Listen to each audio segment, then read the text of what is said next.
今天做个多功能像素灯，首先设计一下大体的功能，再根据功能计划所需要的硬件。建模完成后，就可以开始 3D 打印了。当当，新鲜出炉 ！LED 直接买这种板，便宜又省事儿。然后把格栅压在灯板上边，给它内置3节锂电池。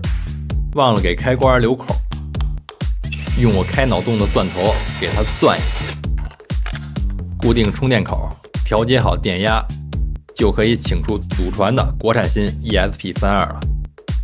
最后装好按键和蜂鸣器，硬件电路就全部搞定了。它小小的身体里还是挺充实的。写个驱动试试灯亮不亮。完美，不愧是点灯大师。但这么露着不仅容易藏灰，还很刺眼。于是我弄了一块半透明的亚克力，用我的小机床把它雕刻成屏幕的尺寸。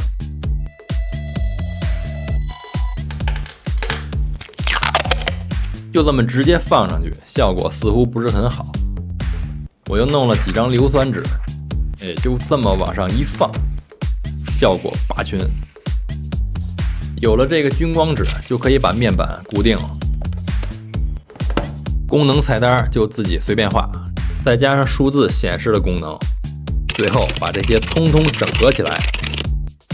当当，开机自动连接 WiFi， 循环显示这几个菜单。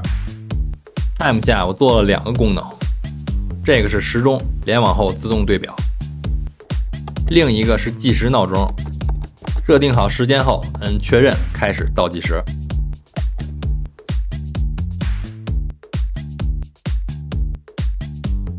归零后，蜂鸣器开始工作，直到手动关闭。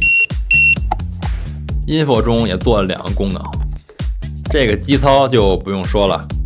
这个上证指数会和前一天的做比较，如果涨了就是红色的，跌了的话就会冒绿光。然后是游戏功能，但它只有左右2个方向键，怎么玩呢？我装了电子陀螺仪，现在就可以这样。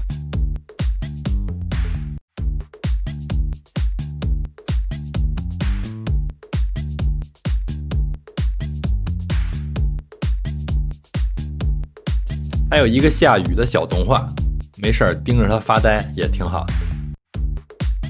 最后我会把这个项目的所有素材、代码、模型全都分享出来。最后，如果你喜欢本期视频，别忘了点赞哟。